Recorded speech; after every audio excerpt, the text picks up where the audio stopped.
Senhoras e senhores, vamos ao currículo do nosso palestrante. Nadir Bosch é cônsul honorário da França no Brasil, presidente da Champions Bosch. Tem uma história fantástica no mundo do esporte. Olha só, foi 3 vezes recordista no atletismo pela França, foi 9 vezes campeão francês, foi finalista mundial e olímpico e foi 7 anos consecutivos um dos melhores atletas do mundo nos 1.500 metros. Mas, antes do atletismo, ele jogou futebol nas categorias de base e foi da seleção sub-15 francesa de futebol. Portanto, convido para a sua apresentação, Nadir Bosch.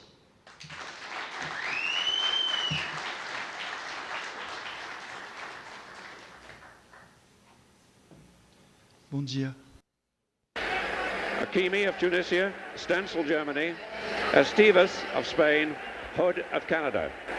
In fact, there are 12 nations represented in 12 athletes in this final from 11 nations. The only nation with 2 athletes in this, Spain, Cacho and Esteves.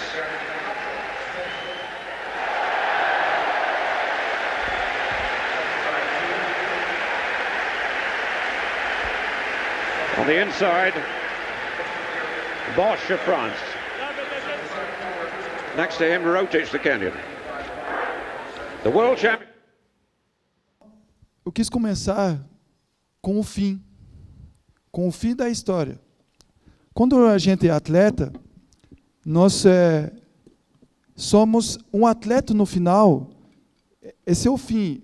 Todo mundo quer chegar na final do Campeonato Mundial, na final da Copa do Mundo, na final da Libertadores, ser campeão brasileiro, ser campeão da Liga dos Campeões, enfim. Esse é o fim.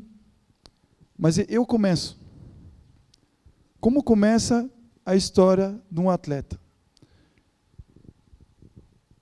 Um atleta, eu costumo dizer que é uma criança que sonha e um adolescente que vive o sonho.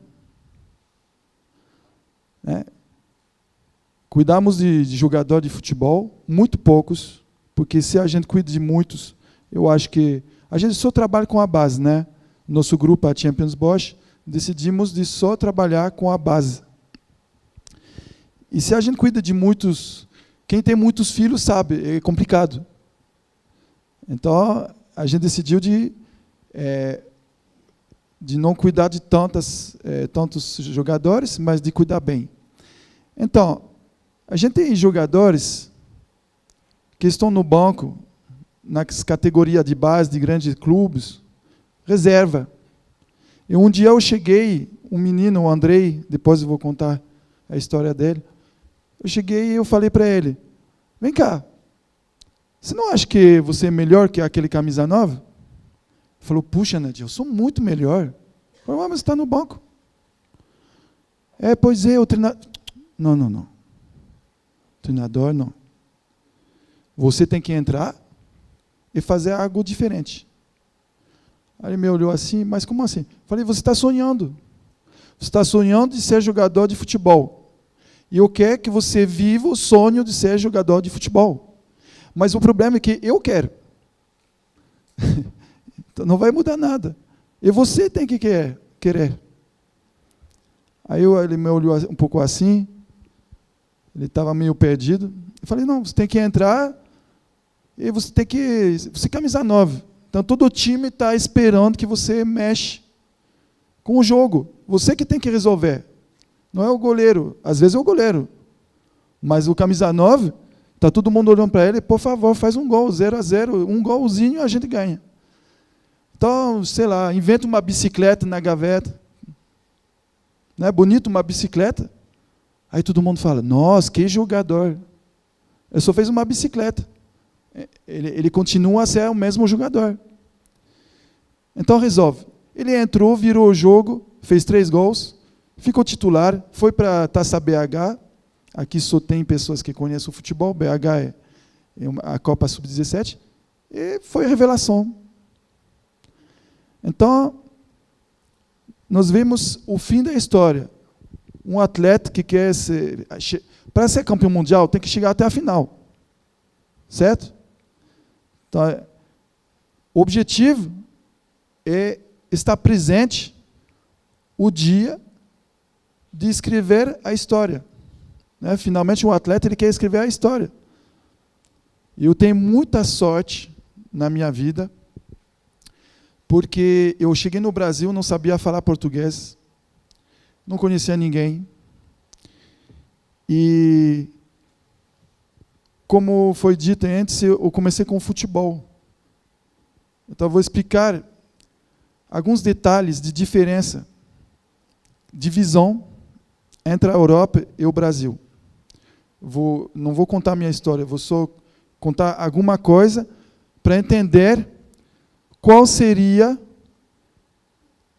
as características que nós temos que levar em conta para formar jogadores brasileiros. Porque estamos no Brasil. Então, eu comecei a jogar futebol, me destaquei, fui para um clube melhor, fui para um clube melhor, e eu cheguei com 13 para 14, ganhamos da Juventus no torneio lá em Mulhouse, eliminamos o PSG, eliminamos o Bayern de Munique e ganhamos na final, 3-0. E tem um momento do jogo, que eu era camisa 10, tem um momento do jogo que eu dei um chapéu. Aí quando eu dei o chapéu, foi muito gostoso, sabe o movimento? Não é gostoso de dar um chapéu? Muitas vezes quem leva o chapéu, ele pega com a mão. Porque ele não quer ser, é como se fosse humilhação, né? Quando eu dei o chapéu, sei lá o que passa na minha cabeça, eu quis voltar entre as pernas dele. Eu achava legal, assim, é dança, né? O treinador me tirou do jogo, lá na França. Ele me tirou do jogo. Todo mundo, ele me tirou, fiquei no banco. Falei, eu sou camisa 10, me achavam melhor, ele me tirou. Aí ele me explicou que o futebol você domina, toca a bola. Então estava se desenhando, naquela época, o futebol que a gente conhece hoje. Agora eu vou dar minha humilde opinião. Que chato olhar esse jogo que os caras se tocam a bola e vai para lá, e vai para cá, e vai para lá, e vai para cá, e vai para lá. 90 minutos disso. Então, o que acontece? Lá na Europa, nós temos uma equação a resolver. De tanto focar na captação de atletas jovens, muito jovens, de ser grande, forte, rápido, e corre. Eu sou corredor. Pô, eu ia ser um excelente jogador de futebol hoje. Ia correr do jogo todo. Só que é futebol. Então, na Europa, nós chegamos a uma captação de atleta onde nós queremos atletas. Muitos seriam excelentes atletas de 100 metros. Só que acabou um pouco com a criatividade. E aí que o Brasil entra em cena. Eu conheço uma pessoa que teve o rosto dele no Arc de Triomphe, lá no Champs-Élysées, se chama Zizou, Zidane. Ele fez 3 cabeças na Copa do Mundo, na final da Copa do Mundo. 2 que foi campeão mundial e uma que perdeu o jogo. Mas o Neymar conseguiu a proeza de colocar, eu sou cônsul da França, de colocar a cara dele, com o nome dele, na Torre Eiffel. Você fala Torre Eiffel, né, em português? La Tour Eiffel. Olha só. Porque a gente escuta muito, porque o Brasil, porque aqui os políticos... Então, eu conheço uma pessoa que conseguiu colocar o rosto dele na Torre Eiffel. É o Neymar. Tudo bem, é marketing?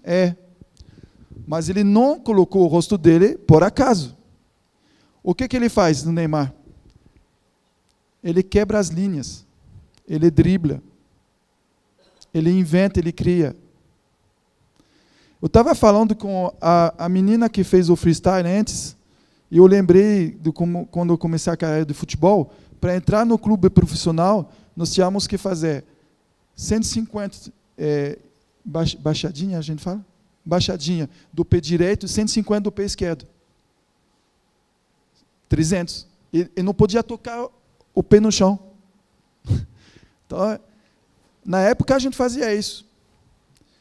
E ela me contou, ela estava me contando que hoje ela dá aula de freestyle e que é muito complicado, os meninos não têm habilidade. Não sei, ela me falou isso. Então, eu acho assim, eu vou explicar o que o meu sócio Neto Fabra, que fez aquele jingle, aquele vídeo que vocês viram, rumo ao Hexa, o que decidimos de fazer. Falamos assim, já que o Brasil está se reestruturando em toda a sociedade, tanto no futebol, o presidente falou uma coisa muito interessante. Ele falou, quando a gente erra, nos permite de mudar e vencer depois. Eu nunca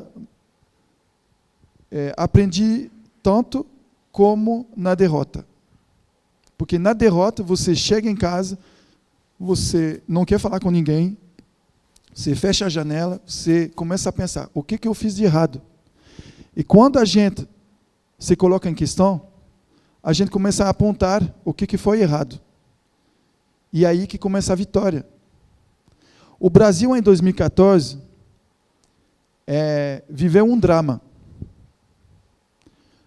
Mas esse drama, ele só vale a pena ser o começo de uma nova história.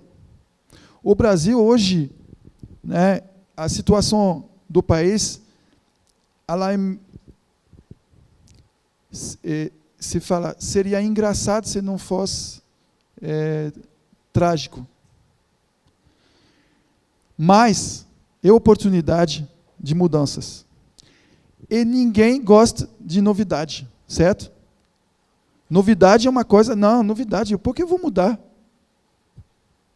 Né? É complicado. Mudar é a coisa mais complicada que existe nesse planeta. Só que o Neto aceitou de entrar na minha loucura, né, de dizer, vamos fazer o seguinte, vamos cuidar de poucos jogadores, mas vamos apostar naqueles que têm arte, que têm dom, que têm a capacidade em campo de fazer você sorrir. Não sei, aqui só tem pessoas apaixonadas por futebol. Eu sou apaixonado por futebol. Às vezes eu pego o carro, paro assim, eu vejo os meninos jogar, e o menino faz uma jogada tão bonita, e eu começo a sorrir. E é isso que a gente quer. Eu me lembro que em 2001, quando eu cheguei no Brasil, tinha dois jogadores no Santos, um camisa 10 e um camisa 7. 2001. Aquele que pedalou, né? Acho que vocês lembram, né? Robinho. Eu fui jogar uma pelada e todo mundo falou, nossa, o Diego, que jogador, vai ser o craque. Eu falei assim, o Diego vai ser um muito bom jogador. O Diego é um grande jogador. Até que nós conseguimos hoje ver que é um grande profissional. Ele está lá no Flamengo, foi chamado na seleção, um grande jogador. Mas eu falei, mas aquele 7 lá, esse aqui eu nunca vi. Esse vai ser craque. Tanto é que nesse meio do futebol, eu tive a loucura de pegar um mandato do Robinho. Eu estou contando isso pela primeira vez, publicamente. Eu consegui um mandato, fui para o Mônaco, Eu cheguei no Didier Deschamps, que hoje é o treinador da seleção francesa, e falei, olha esse menino, 17 anos e meio, vocês vão comprar ele, aí eu vou falar de futebol, de empresário, vocês vão comprar ele 10 milhões de dólares, e vocês vão vender ele 50 milhões de dólares. Aí eles me olharam, ele não era conhecido, sabe? Eu não conhecia o mundo do futebol, você não pode fazer isso, é complicado. Mas foi ingênuo, mas foi uma bela aventura, foi uma experiência. E me olharam e falaram assim, bom, Nadir, você é um campeão e tal, legal, você fez atletismo, né? Eu falei, sim, mas eu joguei futebol. Pois é. Bom, mas valeu, vamos jantar? Aí a gente foi jantar. Eu voltei para o Brasil, assim, sem resposta nenhuma, né? Óbvio. Um ano depois, o Robinho foi vendido 43 milhões de dólares no Real Madrid. Então, eu queria contar uma pequena história. Eu jogava no Nice, eu sou de 73. Eu jogava no Nice, no nível nacional, e um dia eu vi em Cannes uma pessoa jogar futebol. E eu me achava grande coisa, eu me achava o craque. Eu voltei para casa e falei, mãe, eu vi um extraterrestre, um ET. Ela falou, como assim? Eu falei, você sabe que eu não gosto de, não tenho ídolos, né? Eu acho que nós temos que olhar assim para frente, mas podemos ter exemplos, mas eu não tenho ídolos. Mas aquele lá, ele é fora de série, ele vai ser o melhor do mundo. Esse menino era Zidane, ele é de 72, jogava no Cannes. Aí, com 16 anos, vocês vão ver por que eu estou contando essa história, eu comecei a falar do Zidane para todo mundo. Briguei com meus 2 melhores amigos, que me falaram, você fez certo de parar o futebol, vai para o atletismo, que não entende nada, né? O Zidane não joga muito, ele joga 15 minutos, ele não tem preparo físico, e blá, blá, blá, e blá, blá, blá. Briguei com eles, nunca mais falei com eles. Depois de 3 anos que eu estava acompanhando o Zidane, eu desisti de olhar o jogo da seleção francesa. Eu pensava, como que esse menino não está na seleção francesa? Gente, o Zidane foi chamado pela primeira vez com 24 anos de idade. Vocês sabiam disso? 24 anos de idade. E eu, durante 8 anos, olha a citação, eu vou falar o português que eu aprendi com as crianças. Enchei o saco de todo mundo. Né? No português a gente fala assim. O Zidane vai ser o melhor do mundo, e vai ser o melhor do mundo, e vai ser o melhor do mundo. Moral da história. Chamaram o Zidane com 24 anos de idade com o jogo da República Tcheca. Olha como eu lembro, porque realmente eu era fascinado pelo Zidane. 2-0 para a República Tcheca, lá em Bordeaux. República Tcheca, 2-0 contra a França, em amistoso. Aí o Aimé Jacquet falou, Zizou, entra. 10 minutos, 2-2. Jogo seguinte, não foi selecionado. Sim. Sim. Então, eu comecei a pensar. Bom, eu falei para minha mãe, ele era 94. O Brasil ganhou a Copa do Mundo. Eu falei, sabe o quê? O Zizou vai fazer a França ganhar. A França vai ganhar a Copa do Mundo com o Zizou. E o seguinte, me lembro muito bem, em 98, eu competi em Oslo, peguei um voo, quando eu cheguei, eu vi a final, e eu estava no Champs-Élysées. Aí eu vi o Zizou, lá, no Arc de Triomphe, e eu olhei e falei, que louco, como que é possível? Passei todos esses anos pensando que ele era o melhor do mundo. E ninguém tinha visto? Não, não é assim, porque o futebol é um sistema de uma complexidade que nós temos que entender. Não é que ninguém viu que o Zidane era bom. Quem tem que ver que o Zidane é bom é o treinador. E o presidente do clube. E o diretor do futebol. Não é... Quem sou eu para falar que um jogador é bom ou não é bom? Certo? E é assim que funciona o sistema do futebol. Então, qual é a nossa posição quando a gente falou de 10 jogadores e dos 10 jogadores sempre contra a corrente, né? A gente fala que é bom, ninguém fala que é bom, ele é bom. Aí um dia eu falei, sabe o quê? Vou fazer uma empresa. Não é? Eu acerto tudo, vou fazer uma empresa. Mas não é por causa de orgulho ou de dizer, eu entendo. É porque eu percebi que em termos de psicomotricidade, em termos de jogo sem bola, em termos de muitos aspectos técnicos, eu tinha um olho assim cirúrgico. Né? Não tem pessoas que têm, né, decoração, outra na música, a minha esposa é cantora, nossa, ela acerta tudo.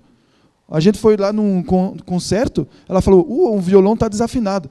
Começaram a tocar, depois de 10 segundos, desculpa, está frio, eu vou afinar meu violão. Eu olhei e falei, nossa, que isso? Então, todo mundo tem um dom. Então, eu decidi de montar uma empresa. É uma loucura, né? Eu sou cônsul honorário da França, venho do atletismo. E eu chamei o Neto Fabra, que é o publicitário, e que ele também achou que eu era completamente maluco. Mas, aí que eu vou explicar o que acontece na vida da gente. Desisti do futebol, comecei a trabalhar como preparador físico, era especializado nos apoios. Desisti. Depois daquele negócio de Robinho, eu tentei fazer... Enfim, todo mundo mente, era uma dor de cabeça que... Meu Deus do céu. Aí de 2005 a 2007, a 2012, fomos para Londres. Quando eu voltei, tinha um francês que jogava no Paraná Clube, na minha cidade. Foi... E aí que o sindicato tem tudo a ver. Esse menino foi parachuter. Foi jogado lá.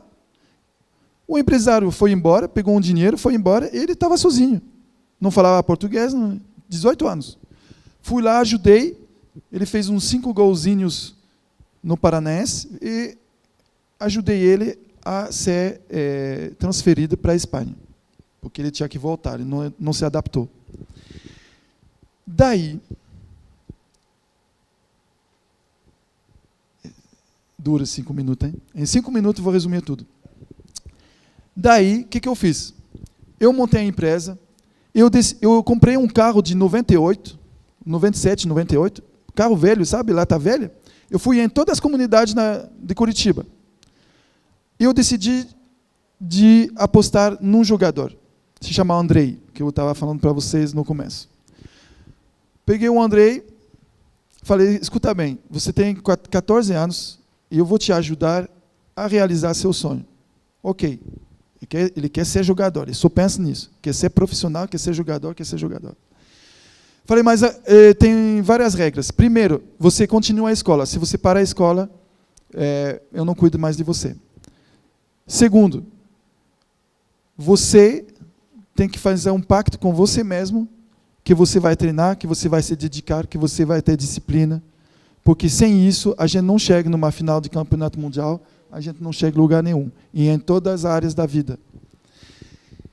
Só que a gente volta no mesmo assunto.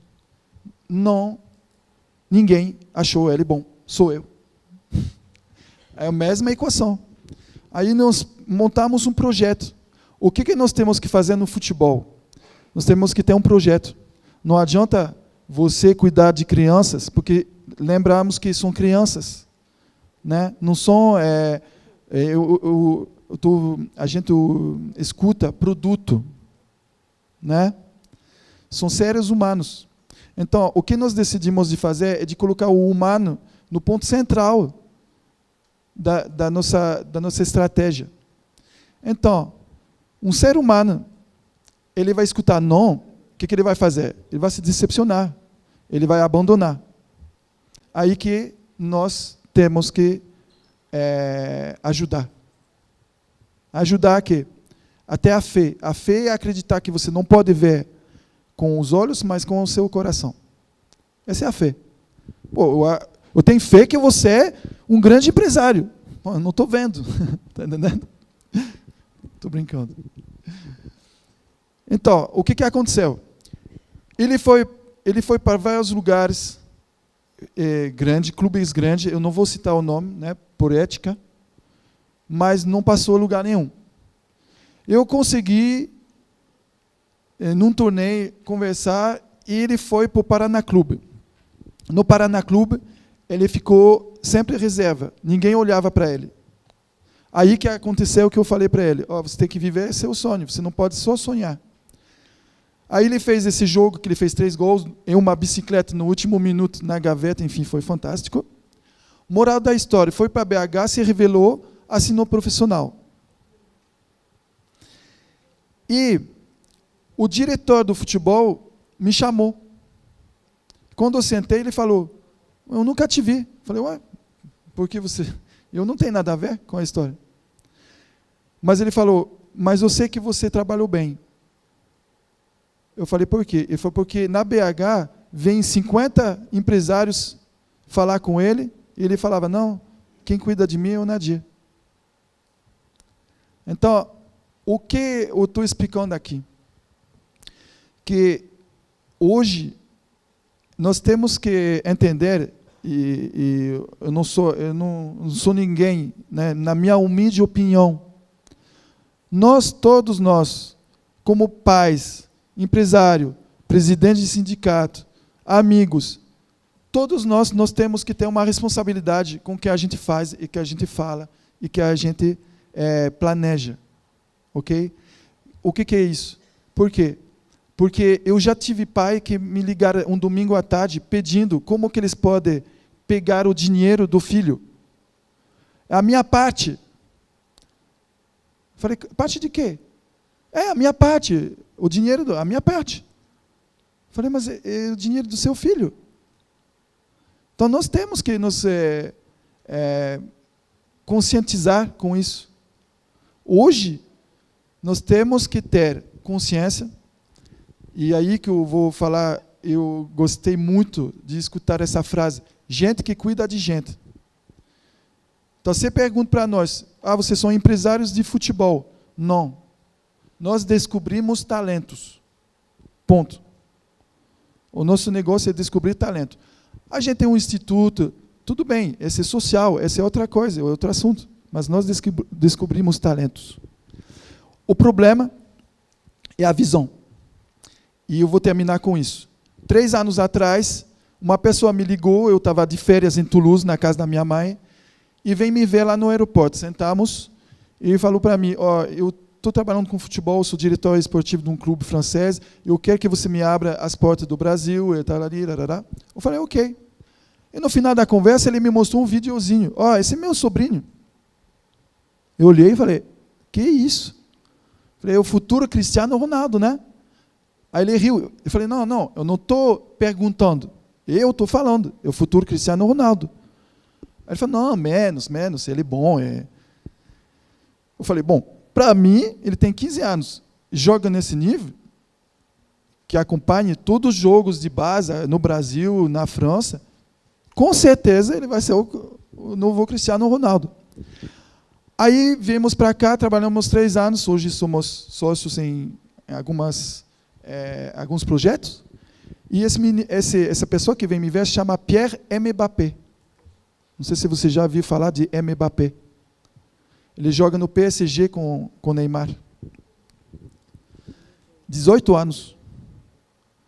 Então, 3 anos atrás, muitos amigos meus me falaram, o que você está fazendo com esse Pierre? Ele é um mentiroso, ele não sei o que, ele não sei lá. Sabe, todo mundo dá opinião, né? Eu falei, não, eu acho que ele é uma pessoa que foi diretor esportivo, ele entende de futebol. O sobrinho dele vai ser um dos melhores jogadores do mundo. Mas isso é 3 anos atrás. E eu falava no Brasil para todo mundo, é Mbappé. Aí me olhava, o que é Mbappé? Sabe? É duro, né? A gente fica no vácuo, assim. Não, mas é Mbappé, porque eu me empolgo quando conto essas coisas. Só que, assim, a gente percebe, numa sociedade que entrou, porque no futebol só falta os bonecos entrar em campo. Hoje tem software de 50 aplicativos para saber como o jogador ele tem que jogar contra o time. Certo? A gente sabe disso. É super bom. Modernidade, tecnologia. Só que somos seres humanos. A criatividade, ela vai aparecer, e ela tem que aparecer. Então, o que o Brasil... eu acho assim, o que muitas vezes a gente vai falando, eu escuto falando das pessoas, não, porque na Europa, não, porque nos Estados Unidos, porque aqui não... Ok, é verdade, aqui é complicado. Seria mentira de falar que não é. Só que aqui, tudo é possível. O pior como o melhor. E quando é o melhor, sinceramente, no futebol, eu tive a sorte grande de conhecer o Pelé e de trabalhar com ele. E uma pessoa ela perguntou para ele, na minha frente, ela perguntou lá em Cannes, no Festival de Cannes, ela perguntou, é um argentino, né? Quem é o melhor? É o Maradona que é o melhor do mundo, não sei o quê. Eu não entendo muito bem castelhano. Eu só falei assim, ô chefe, posso responder? Ela me olhou assim, eu falei, olha só, o Maradona é o melhor do mundo. Aí ele ficou assim, como assim? O Maradona é o melhor do mundo do futebol que o Pelé inventou. Ué? Então, eu não sou puxa-saco. Eu só estou falando isso porque é a verdade. O que o Pelé representou para o Brasil? Tudo bem, vamos esquecer a parte pessoa. Eu estou falando de jogador de futebol. Eu já vi pessoas chorar vendo o Pelé. Eu já vi pessoas não conseguir nem sabe, se engasgando, nem consegue mais. Olha assim, parece que tá vendo assim, ele faz parte do... É um mito vivo. Mas o que ele fez para o futebol? Por que nós estamos aqui? Ele foi profissional. Tinha um físico, preparação física fora de série. Na época, ele já corria 11 segundos no 100 metros. Com a técnica, com a criatividade e, sinceramente, com o sério. Sempre foi sério, durante toda a carreira. O que um jogador ele faz tem que ser sério dentro do campo. Mas também nós, que cuidamos de criança, de criança, até 18, 20 anos, são adolescentes, crianças. Nós temos a responsabilidade de orientar eles. Certo? Porque a nossa responsabilidade é, se você vê uma criança na rua, uma pessoa fazer uma coisa errada, se realmente está errado, é tão errado de não falar nada quando tem que falar, como de falar quando tem que se calar. Então, a educação, primeiro ponto. Mas vocês, não sei se tem pais de jogadores aqui, como pai também, como pais, o exemplo. Por exemplo, eu cuido de 3, 4 meninos, certo? E eu não falo besteira na frente deles. Às vezes eu falo besteira, mas isso no privado, né? Mas o que eu faço? Eu dou o exemplo. Dando o exemplo, você vai educar. Educar, o exemplo. Então, na Champions Bosch, o Neto inventou isso. Ele falou assim, vamos fazer o Champions da Bosch. Bom, foi o publicitário maluco, mas o que nós queremos fazer? Nós queremos educar, não vendemos sonhos, né? Não vender sonho. Você que são pais, não vende sonho para seu filho. Fala para ele de trabalhar, de trabalhar, de trabalhar, de trabalhar, de trabalhar e de trabalhar. E outra coisa, viver o sonho. Muito obrigado.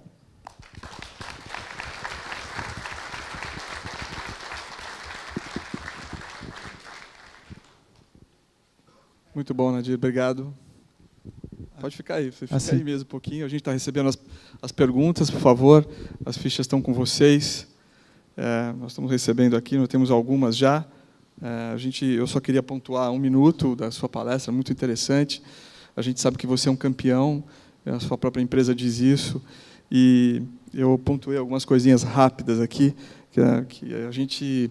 Essa palestra vem de encontro, diretamente de encontro, à base de tudo que o sindicato fez e tem feito, né?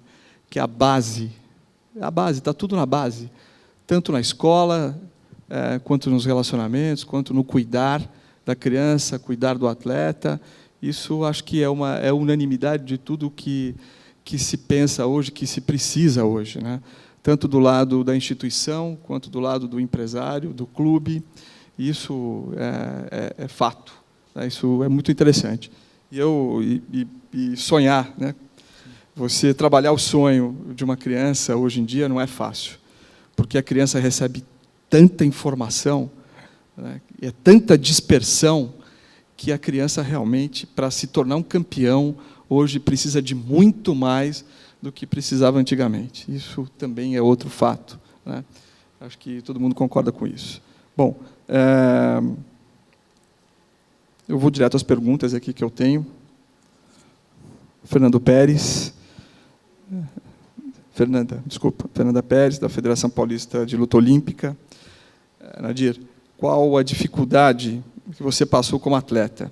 Digo, o que você fez para sair do futebol? Por que você saiu do futebol e foi para o atletismo? Então, esse é um ponto muito importante, que completamente relacionado com o futebol. Eu tive a sorte de crescer numa casa, né, com quintal. Pô, esse é privilegiado, né? E tinha uma árvore.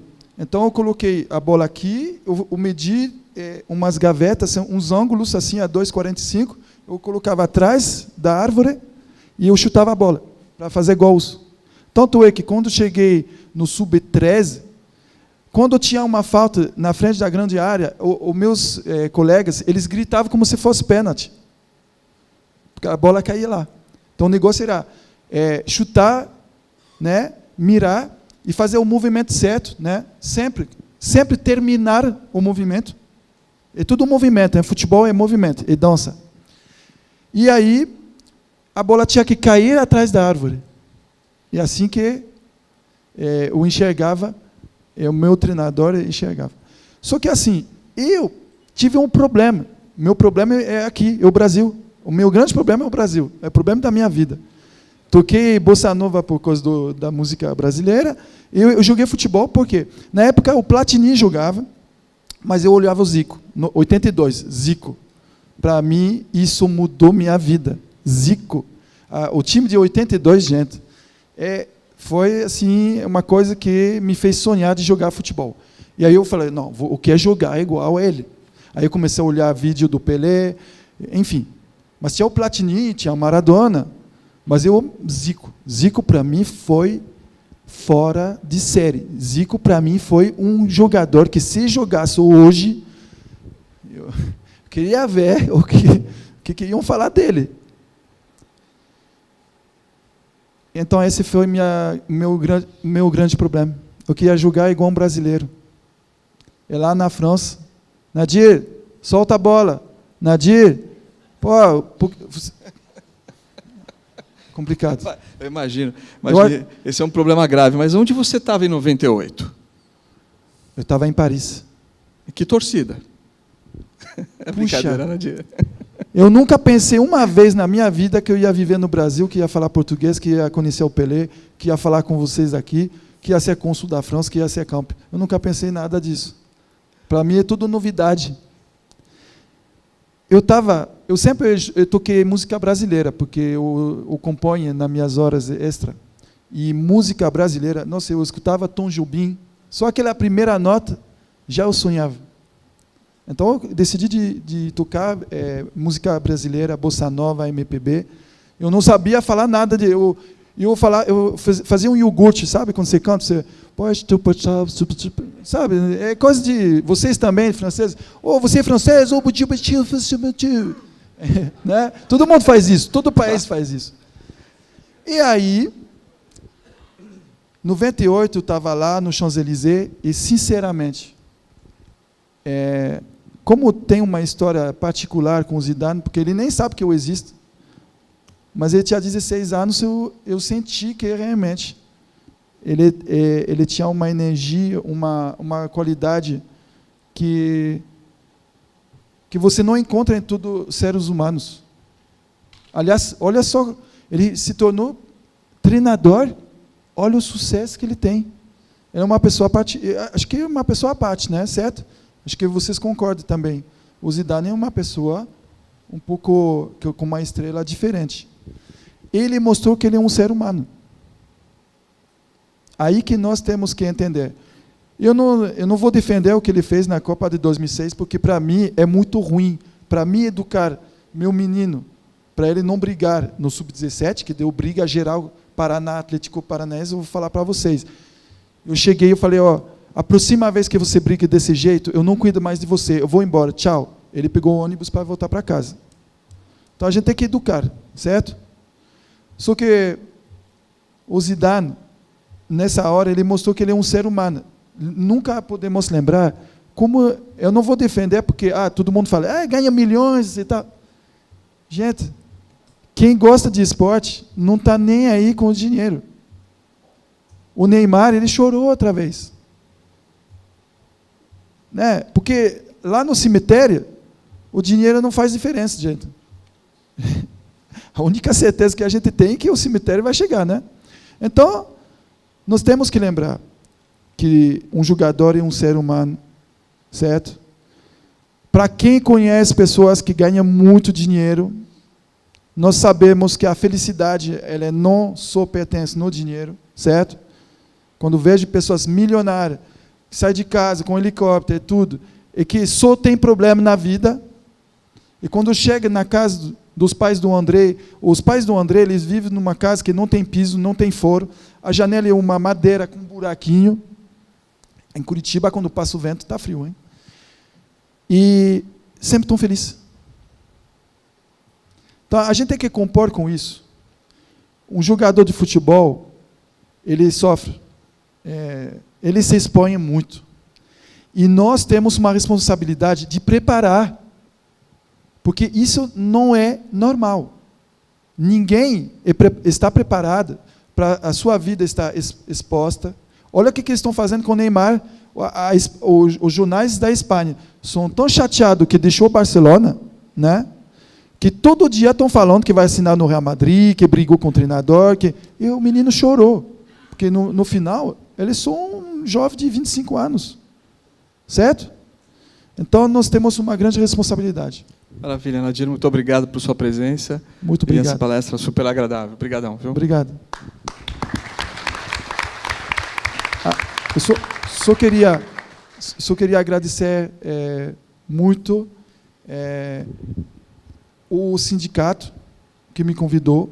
Puxa, é uma honra de fazer, depois daquele jingle que a gente viu, com todo respeito para meu país e para os outros países, mas aqui é o país do futebol, né? É uma honra, né, de participar e de dar uma opinião, minha humilde opinião sobre o que podia ser o novo tipo de administrar o futebol na base como um empresário, colocar um pouco mais coração, porque isso eu acho fundamental. Mas eu quero muito agradecer a todos e eu desejo muito sucesso. E se precisa de algo que eu possa participar, eu já como se fala?